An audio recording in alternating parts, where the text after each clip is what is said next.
દોસ્તો, આ સોશિયલ મીડિયામાં આવ્યા પછી ઘણા બધા પ્રકારના અનુભવ થતા હોય છે.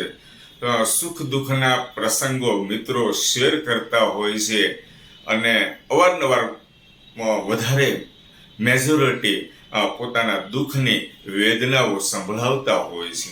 એમાંનો એક પ્રસંગ છે દોસ્તો. આ પ્રસંગ એક વિદ્યાર્થીનો છે.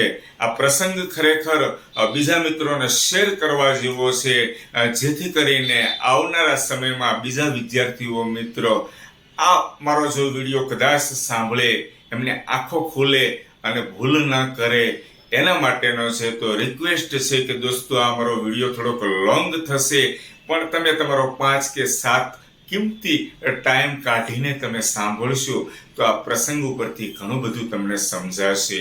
અને જે મિત્રો પાસે આ વિડીયો જશે એમને પણ ખ્યાલ આવશે ખરેખર આપણે શું ભૂલ કરીએ છીએ, શું ન કરવી જોઈએ. તો એક વિદ્યાર્થી મિત્ર મારી સાથે જોડાયેલો હશે, મારા વિડીયો પસંદ કરતો હશે, તો એમને એમ થયું કે મારી દુઃખની વેદના હું હેતલ કુમાર સાથે શેર કરું, કે હેતલ કુમાર સાથે બે વાત કરું તો કંઈક મને રસ્તો બતાવે. તો વિદ્યાર્થીએ મને મેસેજ કર્યો કે સર પ્લીઝ હું તમને મળવા માંગુ છું, મારે એક અગત્યનું તમારું કામ છે. એટલે મેં કીધું મળી તો તને ન શકું, પણ શું કામ હતું બોલને. ત્યારે એક મારું પર્સનલ કામ છે, હું તમને કેવી રીતે વાત કરું સર. આવી બધી વાતો કરે છે, આજીજી કરે છે મેસેજની અંદર. ત્યારે પછી મેં એમને મેસેન્જરની અંદર કોલ કરીને એમને પૂછ્યું કે શું કામ હતું. ત્યારે એણે મને વાત કરી, સર હું સ્ટુડન્ટ છું, 20 વર્ષની મારી એજ છે, ભણું છું, ભણવાનું ચાલુ છે અત્યારે, અને સાઈડમાં 2 પૈસાના લોભે હું શેર બજારનું કામકાજ કરતો હતો. મેં શેર બજારનું કામકાજ કરતો તો એની અંદર નુકસાન કર્યું છે. આજે હું ટેન્શનમાં છું, ચિંતામાં છું. તો મેં કીધું તું તારા મમ્મી પપ્પાને વાત કરી છે કે નથી કરી સર? તો મેં કીધું પૈસા તું લાવ્યો ક્યાંથી એ વાત કરતું. ત્યારે એણે મને બધી વાત કરી કે મારા 5 થી 7 ભાઈબંધ મિત્રો પાસેથી, કોઈની પાસેથી 10,000, કોઈની પાસેથી 7,000, કોઈની પાસેથી 8,000, આવી રીતે કરીને પૈસા લઈને આ શેર બજારમાં મેં લગાવ્યા હતા. અને શરૂમાં જ્યારે મેં 5,000 રૂપિયા લગાવ્યા હતા ત્યારે મને 200 રૂપિયા, 500 રૂપિયા, 700 રૂપિયા આવો મને પ્રોફિટ થતો હતો. મારા ખીચામાં પૈસા આવતા હતા તો મને આનંદ થતો હતો, હરખ થતો હતો. પણ આજે એવી કન્ડિશન આવી ગઈ કે બધા મિત્રો પાસેથી હું પૈસા લઈ ચૂક્યો છું અને મિત્રો બધા મને અત્યારે પ્રેશર કરે છે, એમના પૈસા માંગે છે. તો હવે મારે શું કરવું સર? એટલે મેં સીધો જવાબ આપ્યો કે મેં કીધું હવે તું તારા માતા પિતાને વાત કર. કે અરે રે, હું મારા માતા પિતાને નથી કહી શકું એમ, હું એનું દિલ દુભાવવા નથી માંગતો. મારા માતા પિતાનો હું એકનો એક દીકરો છું, મારી ઉપર ઘણી બધી આશા અને અપેક્ષા છે. મારા પપ્પા હીરાનું કામ કરે છે, મહેનત મજૂરી કરે છે, હું એને કેવી રીતે કહી શકું હેતલ કુમાર? ત્યારે મેં એમ કીધું તું એક કામ કર, તારે જોબ જોતી હોય તો એ ટાઈપની હું તને જોબ અપાવી દઉં ફાસ્ટફૂડ લાઇનની અંદર. ત્યારે મને એમ કીધું કે ફાસ્ટફૂડ લાઇનની અંદર હું જોબ કરું તો ઘરેથી મને પરમિશન ન આપે કે તું ભણ્યો છો આ ટાઈપનું અને તું આ ટાઈપની જોબ કરે છે, એ પણ એક પ્રશ્ન છે. એની વાત રાઈટ છે, પણ મેં એમ કીધું તો હવે તું તારા મિત્રોને સમજાવ કે હું જ્યારે કમાઈશ ત્યારે તમારા પૈસા હું પૂરેપૂરા આપી દઈશ અને ટેન્શન ફ્રી થઈ જા. ત્યારે એણે એમ કીધું, હેતલ કુમાર આજે હું છેલ્લા 1 વર્ષથી મારું ભણવામાં ધ્યાન રહ્યું નથી, મારું રિઝલ્ટ પણ સારું આવ્યું નથી. મારા માતા પિતાને મારી ઉપર ખૂબ અપેક્ષા છે, હું જે ભણું છું એ લાઈન ઉપર, પણ આજે આ ટેન્શનમાં, આ ચક્રમાં હું એવો ફસાઈ ગયો છું કે આમાંથી બહાર કેમ નીકળવું. ત્યારે મેં એને એક જ સલાહ આપી. મેં કીધું આનો એક જ રસ્તો છે, એક જ આપણા માટે જે જો ભગવાનનું રૂપ હોય તો એ છે આપણા માતા પિતા. જે થઈ ગયું છે તે બસ માતા પિતાને તું સામેથી જઈને પોતાની ભૂલ સ્વીકાર અને કહી દે, મારાથી આ ભૂલ થઈ ગઈ છે, હું હવે જીવનમાં આવી ભૂલ ક્યારેય નહીં કરું. મને મારી ભૂલો બધી સમજાય છે અને હું વહેલી તકે કામ ધંધો કરીશ અને પૈસા પૂરા પાડી દઈશ, આ તું તારા પપ્પાને તું વાત કર. આ રીતની વાત કરી ત્યારે એ વિદ્યાર્થી એકનો બે ન થયો અને એમ જ કહેતો હતો કે હું મારા પપ્પાનું દિલ દુભાવવા નથી માંગતો. મારા માતા પિતાને હું આ વાત શેર કરીને એના ચહેરા પર હું દુઃખ જોવા નથી માંગતો એમ કહેતો હતો.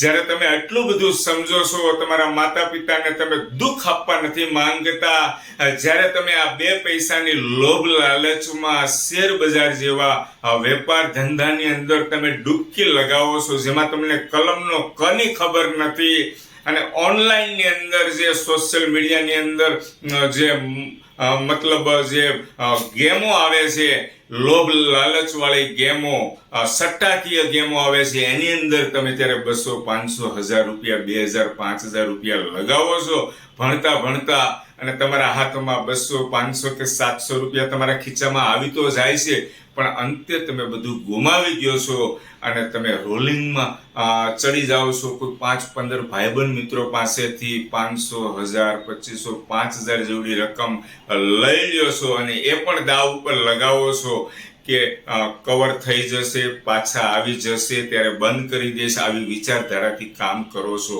અત્યારે જ વિચારવાની જરૂર છે કે આવી સોશિયલ મીડિયાની અંદર આવતી ગેમ, કોઈ પણ પ્રકારની ગેમ હોય, ક્યારેય રમવી નહીં. ભણતા વિદ્યાર્થીઓને તો ખાસ, અને શેર બજારમાં ક્યારેય ડૂબકી લગાવવી નહીં.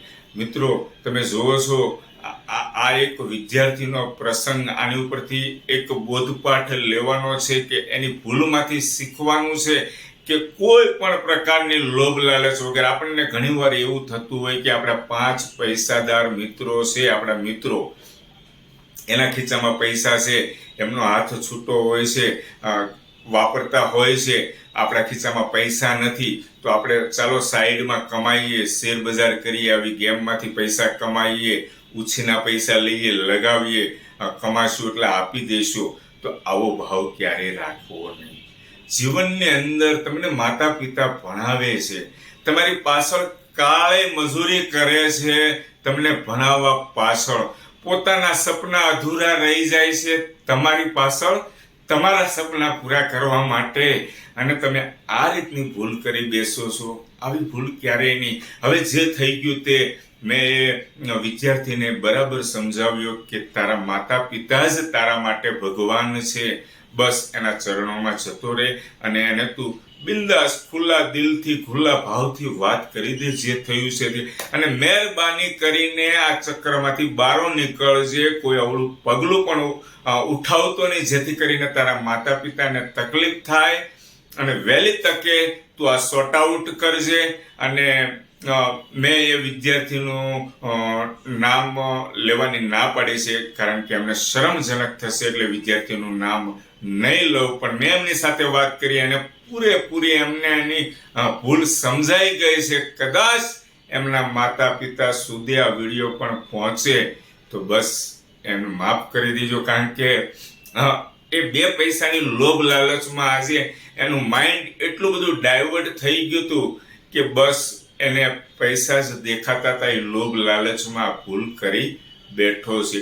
તો મારો એક જ મેસેજ છે કે ભણતા વિદ્યાર્થીઓ જીવનની અંદર ક્યારેય આવી ભૂલ નહીં કરતા જેના થકી તમારા માતા પિતા, લાચાર માતા પિતાને તમે આવી સજા આપો. તમને ભણાવે છે તો ભણો ને, ભણવા સિવાય બીજું તમારે શું કામ છે? હા, આપણા 5 ભાઈબંધ મિત્રો હાઈફાઈ છે, જેમના ખીચા ભરેલા ને ભરેલા રહે છે, પૈસા વાપરતા હોય છે, તો એ ભલે ને વાપરતા, એની કન્ડિશન, એની જે કેપેસિટી છે એ પ્રમાણે વાપરતા હોય છે. આપણે આપણા ખીચાની કેપેસિટી જોવાની છે. આપણે કોઈ એવી લોભ લાલચ વાળી કોઈ સ્કીમ કે કોઈ આવો શેર બજાર કે કોઈ ઓનલાઈન ગેમ એની અંદર ક્યારેય 1 રૂપિયો નાખવાનો નથી. બસ દોસ્તો, આ એક પ્રસંગ તમારી સાથે શેર કર્યો. તો ઘણા ખરા મિત્રો, જે વિદ્યાર્થીઓ મિત્રો આ મૂંઝવણમાં હશે, મને એવું લાગે છે કે ઘણા ખરા આ રીતના રોલિંગ ને રોટેશન પોતાનું આ નાની ઉંમરે ફેરવતા હોય છે, હશે એમનું રોલિંગ ને રોટેશન.